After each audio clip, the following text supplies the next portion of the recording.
Put down the pitchforks and torches, Undertale is a good game worth looking at and consuming, but the title is not clickbait either, because it is legitimately a game I did not enjoy playing. This is because I'm actually making this video for two reasons. One is to do the obvious and do the usual dissection and review of a cult classic, while giving it a fair shake. But also to hopefully draw attention to, at least to some small extent, the growing elephant in the room, and that is the deification and demonization of games throughout the community. In the case of Undertale, the consensus is often that it is a must-play modern classic that changed the gaming landscape, mostly through the use of subversion of expectations and the exploration of storytelling.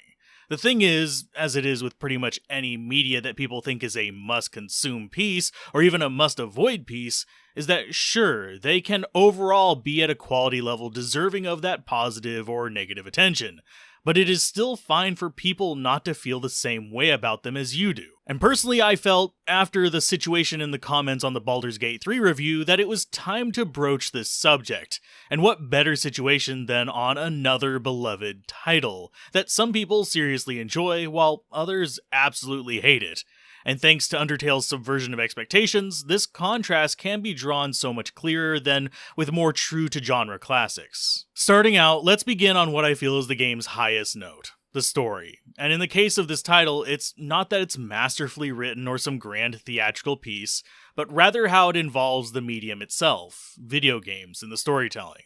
It's not the first, nor will it be the last game that does this, but it is landmark in that it brought it to the common dialogue for a lot of gamers. And while this is a bit of a spoiler, this starts with the aspect that most people are probably aware of by now. How you choose to actually engage with the game determines how the story unfolds. And we're not just talking dialogue choices, but rather how you choose to conquer the random encounters, bosses, etc. will determine which path you are on between the most common neutral path or the more effort-filled pacifist and genocide paths. And this will greatly alter the way the game as a whole behaves. Each of these does lean into the specific sort of tone of the game, but is demonstrated differently. For example, if you play through like a normal RPG, killing random enemies, maybe trying to talk your way out of a boss fight here and there, you'll end up in the neutral ending, which is fairly and intentionally unsatisfying to experience, but you will have beaten the game and gotten one of a handful of neutral results possible. Though, due to how well known the game is, most people who play it these days will know the basic premise and end up focused on either of the more proper extreme endings.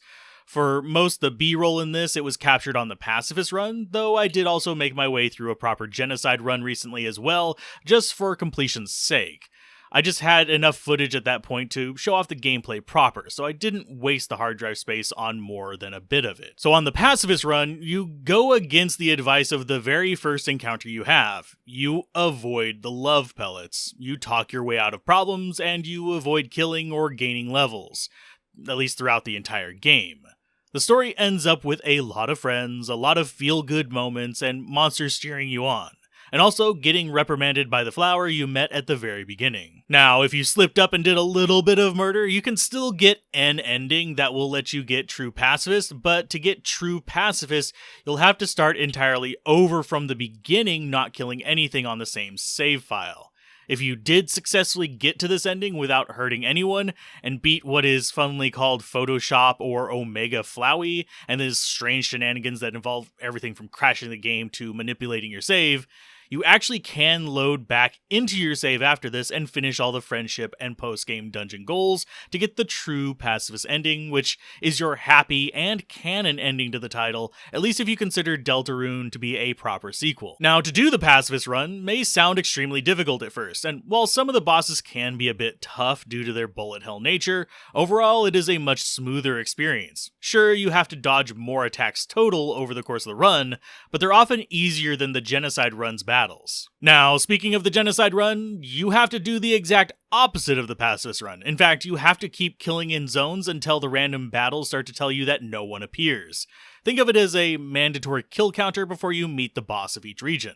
At the start of the run, this is actually pretty easy, even easier than the pacifist mode, as the first couple bosses are complete pushovers, and most of the generic enemies throughout the entire game are really super easy to kill, and if you pay attention to the lore available in the environment or through the characters in previous runs, you'll know why that is. But this choice greatly impacts the world you encounter and the story that unfolds. For example, where in normal or pacifist runs you'll meet a plethora of NPCs, enjoy their stories, and explore shops, towns, minigames, etc., in the genocide run, people flee from you, shops are mostly abandoned, minigames are just unplayable, and the few NPCs you can encounter treat you as the heartless monster that you are, commenting on your lack of expressions and unwillingness to meaningfully engage in the world. All this culminating with a more heartless, monstrous ending after getting through some of the actually toughest battles in the game, and like the other paths, this impacts future playthroughs as well, since you have to sacrifice your soul to restore the world from the heartless destruction to play again. And to reach that actually requires some patience, since reloading into the game after this kind of run will have you waiting through a long black screen with the sound of wind before even being given the option to restart. Generally, if you're brand new to the game and you want to experience it to its fullest, play a neutral run first, then a pacifist into true pacifist run, explore the secrets you want, and then finally do a genocide run last. If you're still interested in more playthroughs of the game after that, you can get into the soulless versions of each of these endings, or go for one of a number of neutral endings. For me personally, the parts of the game that I enjoyed the most were just from exploring the world, the endings and the way it played with the saves, the game loading and all that fourth wall breaking stuff, since I've enjoyed that since the days of the 8-bit and 16-bit eras, and Undertale does that aspect quite well. And the fact that they interjected a lot of dad jokes and nerd references just didn't hurt that for me either. The main reason I did not enjoy the game, though, was because of the other major component of any game: the gameplay. This is honestly because I'm not a frequent bullet hell player, because I much prefer player action-focused genres like RPGs, Metroidvanias, and even bullet heavens and shmups, more than I prefer player reaction-focused genres like bullet hells. Now, this alone would not be enough for me to say I don't like a title, since there are times when the other content can be worth powering through, and this would be one, especially if it didn't commit any cardinal sins elsewhere, and the other types of gameplay involved were able to hold up enough engaging aspects. But for me, it didn't quite reach that point, and frankly, whether we're talking 2015 me playing this blind for the first time, or 2023 me playing this to capture the B-roll, the game is one that I'd much prefer watching rather than playing, simply because the parts that I enjoy and that elicit an emotional response are the parts that happen between the interruptions that are the gameplay. The bullet hell aspect is passable and incorporates different rules to keep it interesting to an extent, at least if you like that genre, though admittedly on the genocide runs at about halfway point it always felt more like practicing a speedrun strategy rather than having a situation where you were adapting to the chaos of a bullet hell. And on the pacifist run, they were admittedly far more forgiving, and dare I say easy, if you played enough of the genre at least. Though in both runs, mostly due to RNG factors, you would sometimes run into unavoidable damage situations and funky hitboxes, both of which are something you want to avoid with more refined bullet hells. There is also a bit of an issue with the pacifist run where, during my old blind run, I found it mildly infuriating trying to find out what allowed an enemy to be spared. On a subsequent run, it's not so bad, but there are a decent number of enemies where, on your first run, you either want a wiki open, or you want to have patience with trying to figure out what the hell the game wants you to do. The RPG aspect of the game was, oddly enough, fairly bog standard, which, in my opinion, played against it for me, since it did the usual random encounters by walking around type ordeal, which, if you're trying to find secrets like this game has in droves, it can be annoying. Though oddly, I found it even more annoying on the genocide run because not only do you continue to get these encounters and transitions after wiping out all of the monsters in an area, it will always be a dud screen that says no one arrived, which just feels like it's wasting your time as you move around. On the more positive note, most of the minigames were actually fairly standard stuff, with usually at least a little bit of tongue-in-cheek humor involved to poke fun at their sources. So they didn't really break me out of the game very much, especially with how they were paced, which basically means while they weren't super memorable outside of the jokes, they weren't a detriment either. Though, and yes, I know this is optional stuff for the most part, the game weirdly likes adventure game sins, where items you get at the beginning zone, that is locked off after you leave it, are important for later encounters, or a massive chunk of variables for the different neutral endings are among the first items you get or even have at the start. With a blind run at the game, these types of things are more irritating than with a spoiled run of the game, admittedly, but it still dings it in the back of my mind, even if I know they are there plain as day because I've beaten it before, as well as watched speedruns. So for me, most of the joy I get from Undertale, the subversion of expectations, the fourth wall breaks, the delightfully awful humor, etc., are just as enjoyable, if not more so, when I just watch someone else do all the bullet hell and item hoarding and let my fingers rest while I get to enjoy the story and the chaos that ensues. Especially since if I'm watching, I don't need to deal with relaunching the game, manually forcing it to full screen each time, and piddling around as it starts doing the late game funky stuff it's known for. Now, its successor, Deltarune, which I've played a bit over an hour of at least so far, feels like it has addressed a lot of my issues with the original, outside of the full screen thing at least. And hopefully, as I get further into it and they release more chapters of it, they'll be able to capture the same subversive and intriguing energy of the original's game's world while working on new, tighter-feeling mechanics.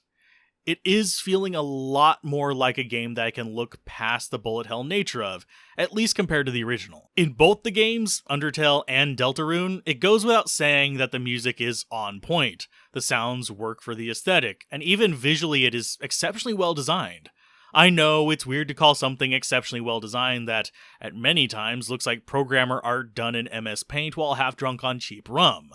But there is actually a lot of evidence of intent with the design that on a cursory pass you would miss. This is because there is a reason why the visuals are able to so seamlessly integrate both high-fidelity pixel art that would be home in a higher-tier Super Nintendo game with these seemingly childlike renditions of some figures, and then immediately switch to a complex personification of something unexpected, all while feeling consistent. Whether intentional or not, it is something that is exceptionally hard to do well, and both Undertale and Deltarune do it. So hopefully, this sheds some light on why, while I respect and admire the game on a lot of aspects, and for all the things it brought into the mainstream, it still feels like it's fine to openly admit that I did not like playing it. And you know, even if games like Baldur's Gate, Zelda, Final Fantasy, Elden Ring, etc. are praised from the hilltops, it is perfectly fine to respect them for what they are, and still not enjoy them yourself, or for anyone else to do the same. This is because games are a unique and multifaceted experience, and no amount of worship or demonizing will change that. The more layers we engage with a medium, the more opportunities there are for us to find something that just grinds us the wrong way. So all you can do is give it a chance, and if it doesn't work for you, that's fine. Just like if it's a life-defining title, that's fine as well. And hell, go back and play some games you loved from your childhood, and you might find that your old best game ever might just not have aged as well as you think. If you want to see an example of that, I'm actually going to forward you to a great video by another creator about re-experiencing old games. Or if you want another review of mine or something more modern, I'll sneak that on screen here too. And if you want to see your name in the credits, be sure to hit up the Patreon, where you can also watch all of my newer videos ad-free.